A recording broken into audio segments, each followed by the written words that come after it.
The lake was calm when we arrived. It stretched out before us, a glassy expanse that reflected the dull gray of the overcast sky. Perfect weather for fishing, or so we thought.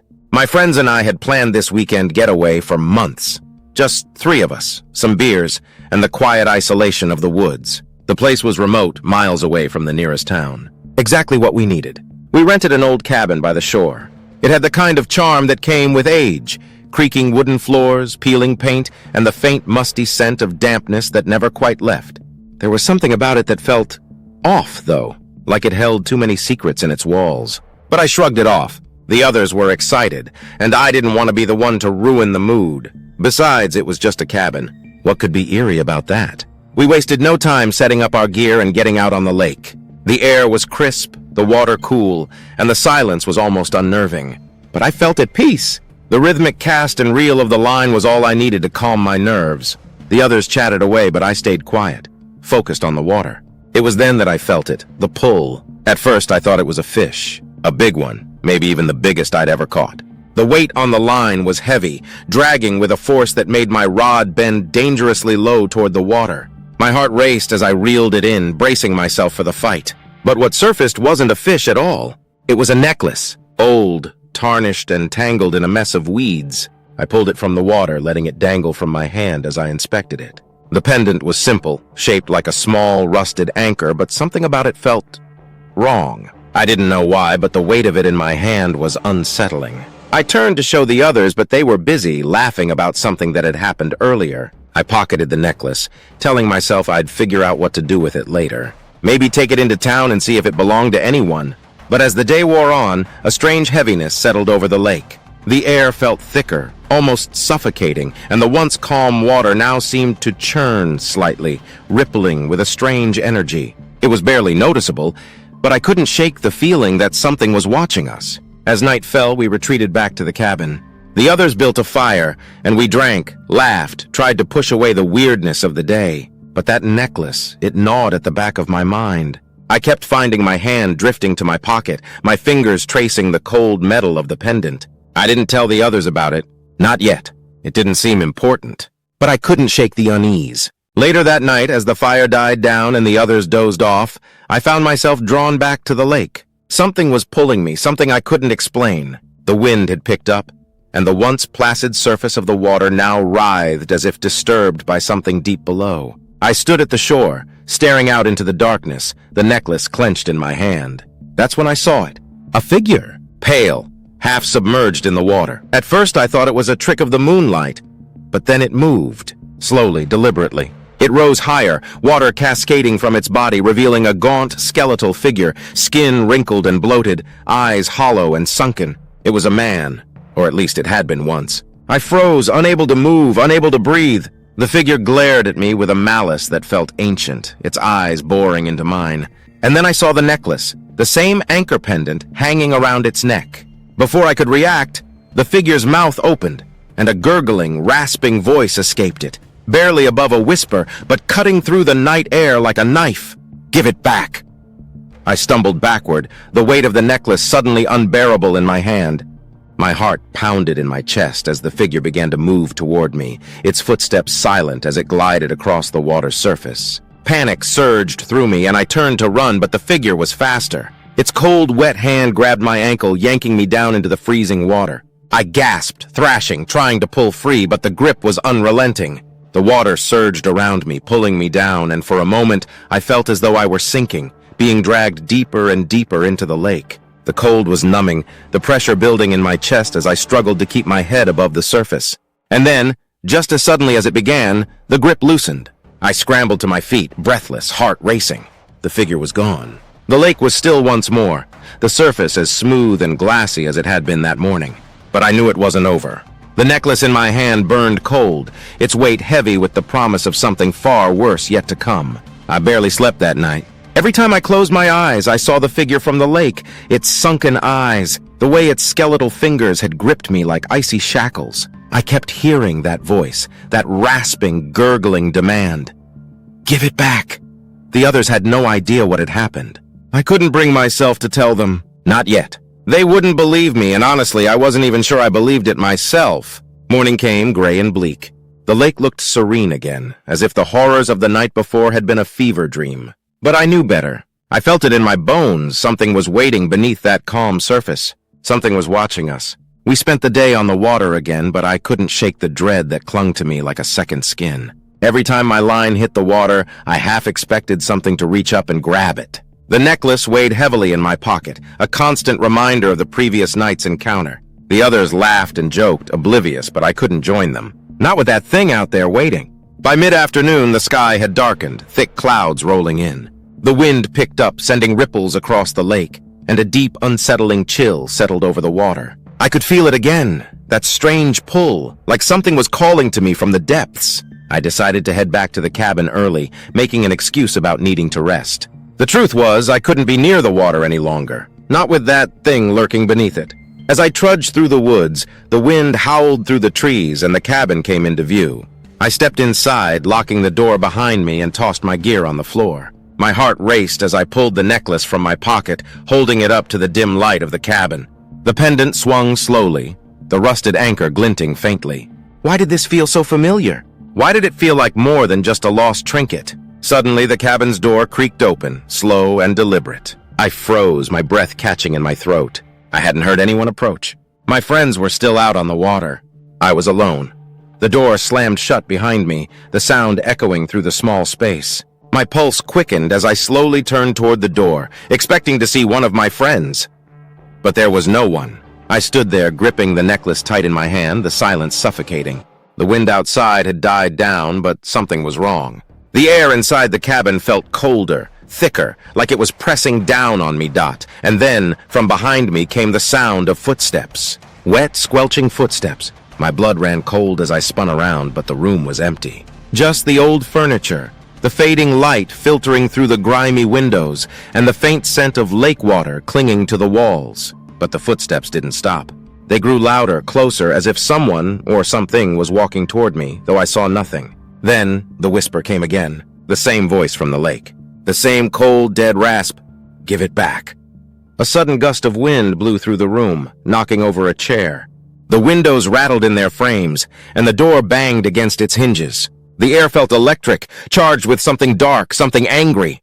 I backed away, my eyes darting around the room, searching for the source of the voice. But there was no one, only the sound of water dripping, slowly, steadily. Drip, drip, drip. My heart raced as I looked down. A puddle of water was forming beneath my feet, spreading slowly across the wooden floor.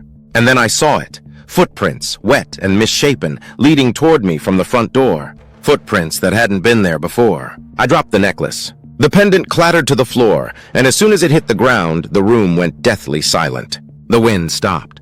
The rattling ceased. Even the drip of water was gone. For a moment I stood frozen, too terrified to move. And then from outside the window I saw it again. The figure. Standing on the shore of the lake, just at the water's edge, its hollow eyes fixed on me. Its mouth was open, twisted into a grotesque smile. My stomach lurched as it raised one hand, pointing directly at the cabin. At me, Dot. The door slammed again, this time with such force that the frame cracked. The windows shattered inward, sending shards of glass spraying across the room. I stumbled back, tripping over the fallen chair, my head spinning. And then I heard it. The sound of something scraping across the floor. Slowly, methodically.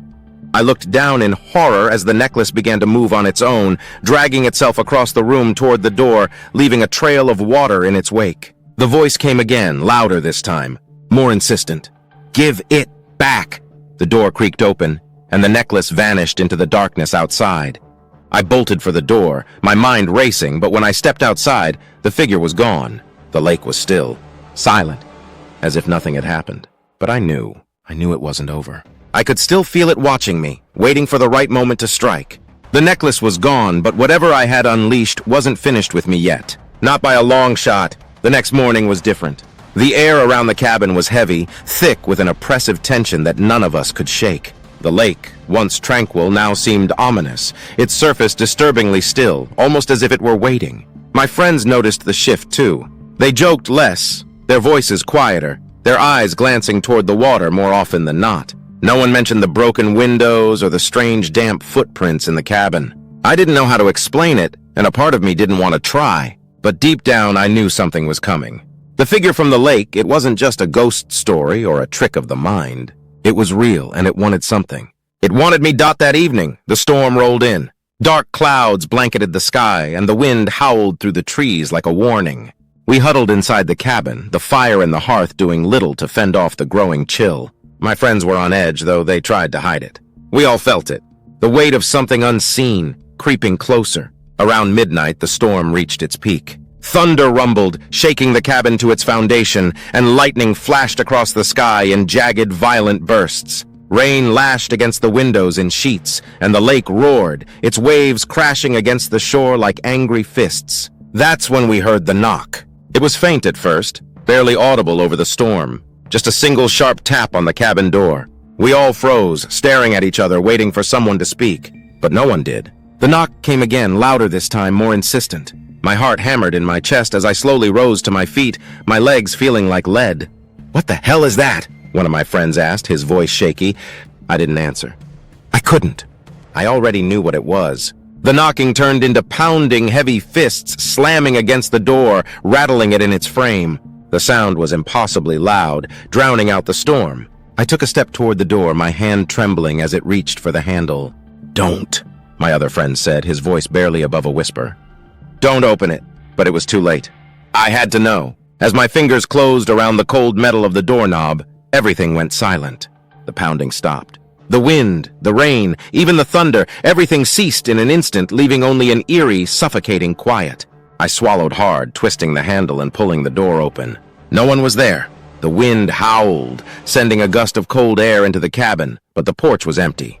The ground outside was slick with rain, but there were no footprints. No sign of anyone. But as I stepped out onto the porch, I saw it. Something glinting in the mud near the edge of the water. The necklace. It was there, lying half buried in the wet earth, its anchor pendant shining faintly in the dim light. My stomach turned and my mouth went dry as I stared at it. I hadn't seen the necklace since the night it vanished. I had hoped, prayed that it was gone for good. But now it was back. And I knew what that meant. I felt my friends behind me, their presence a small comfort as we all stared down at the pendant. "Man, what is that thing?" one of them finally asked. I didn't answer. Instead, I stepped forward, my hand reaching for the necklace, though every instinct in my body screamed at me to stop. But I couldn't. Something compelled me to pick it up. Something stronger than fear, stronger than reason. As my fingers closed around the pendant, a chill shot through me, colder than the rain, colder than death. And then the ground beneath us trembled. I staggered back, the earth shifting under my feet, as the lake began to churn violently. The water swirled, frothing and bubbling as if something massive was rising from its depths. My friends shouted, scrambling for the safety of the cabin, but I was frozen, my eyes locked on the lake. And then I saw it. The figure was back, emerging from the center of the lake, rising slowly as the water cascaded off its decayed form. But it wasn't alone this time. Dark, twisted shapes moved beneath the surface, barely visible in the storm's dim light. They swirled around the figure, their forms shifting and writhing, like shadows come to life. The figure's hollow eyes locked onto mine, and for the first time, I saw its face clearly. Bloated and disfigured, skin hanging in wet, sagging folds, lips pulled back in a grotesque grin that exposed jagged, broken teeth. Its arms reached out toward me, impossibly long, its fingers curling as if to beckon me closer.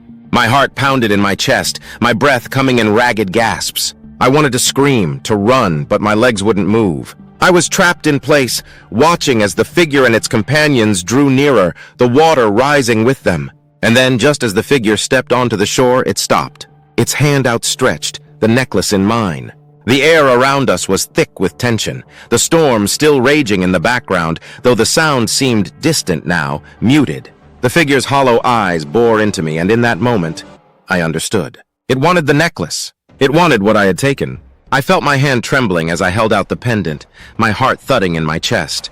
The figure's lips curled into that sickening grin as it reached for the necklace. But then, just before its cold fingers touched the chain, the ground beneath me gave way. I screamed, my body plummeting into the earth as the cabin, the lake, the entire world seemed to collapse into darkness. The last thing I saw before everything went black was the figure standing over me, its grin widening as the shadows swallowed me whole. And then, nothing. When I woke up, everything was still. The sensation of falling had vanished, replaced by a soft, earthy smell like damp soil after a rainstorm. My head pounded and my body felt heavy, like I'd been underwater for days. Slowly, I opened my eyes, expecting to find myself somewhere dark, cold, or worse, dead. But instead, I was lying on the muddy shore of the lake. The storm had passed, and the early morning light filtered through the trees, casting a warm glow over the water. I sat up, my heart racing as I scanned the area. The lake was calm again, its surface smooth and reflective, as if nothing had happened. But I knew better. My friends were nowhere to be seen, and for a moment panic surged through me. And then I saw it. The necklace, lying next to me in the mud, still tarnished and rusted, the anchor pendant gleaming faintly in the morning light. A shiver ran down my spine, but this time it felt different. The terror that had gripped me so tightly before was gone, replaced by a strange sense of peace. I picked up the necklace, staring at it, feeling its weight in my hand. There was something about it, something I hadn't understood before. It wasn't just a relic from the lake, not just a possession of the drowned fisherman. It was a symbol, a reminder of something unfinished, something that needed to be set right. I stood up, my legs unsteady, and made my way toward the water. The lake, which had once filled me with dread, now seemed calm, almost inviting. I could feel the pull again, but it wasn't fear. It was something else, something deeper, more personal. As I reached the edge of the water, the figure appeared once more. But this time it was different. The gaunt, skeletal form I had seen before was gone, replaced by the figure of a man, an ordinary man with weathered skin and tired eyes. He looked at me, no malice in his gaze, no anger, just a quiet sorrow. I held up the necklace, my hand trembling slightly, and stepped into the water. It was cold, but not unbearable. The man, the fisherman, watched me, his eyes locked on the pendant. "I'm sorry," I whispered, my voice barely audible over the gentle lapping of the water. "I didn't mean to disturb your rest." For a moment, the fisherman said nothing. He simply stood there, his expression unreadable. And then slowly, he extended his hand toward me, not to harm, not to drag me under, but to receive what was his. I hesitated for only a moment before placing the necklace in his hand. The moment the pendant touched his skin, a wave of warmth spread through the air, and the tension that had gripped the lake for days seemed to lift. The fisherman's face softened, a look of gratitude in his eyes. He nodded, a small, almost imperceptible gesture, and then, without a word, he turned and walked back into the water. I watched as he waded deeper into the lake, his figure slowly dissolving into the mist that had begun to rise from the surface. There were no more shadows, no more sinister shapes lurking beneath the water. Just the quiet, peaceful lake bathed in the soft glow of dawn, and then he was gone. I stood there for what felt like hours, staring at the place where the fisherman had disappeared. The weight on my chest, the fear, the guilt was gone. I felt lighter, as if some great burden had been lifted from my shoulders. Suddenly I heard voices, familiar voices, calling my name. I turned around to see my friends emerging from the trees, their faces filled with relief and confusion. "There you are!" one of them shouted, rushing toward me. "We've been looking for you all night! What the hell happened?" I opened my mouth to explain, but stopped. How could I possibly describe what had happened? How could I make them understand that I had just come face to face with a spirit, a man who had been lost for years, trapped in the depths of the lake? Instead, I just smiled. "It's over," I said, my voice steady. "I think it's over." We packed up and left the cabin that day. None of us spoke much on the way back, but I could feel the unease lifting from the group. The oppressive weight that had hung over us for the entire weekend had finally vanished, replaced by a quiet sense of closure. As we drove away, I glanced back at the lake one last time. It looked peaceful, the water shimmering in the sunlight. I couldn't help but smile, knowing that whatever restless spirit had once haunted these waters was now at peace. For the first time in days, I felt like I could breathe again. The fisherman was gone, and I knew deep down that he wouldn't be coming back. Not to haunt, not to seek revenge. He had found what he needed, and now he could finally rest. And so could I.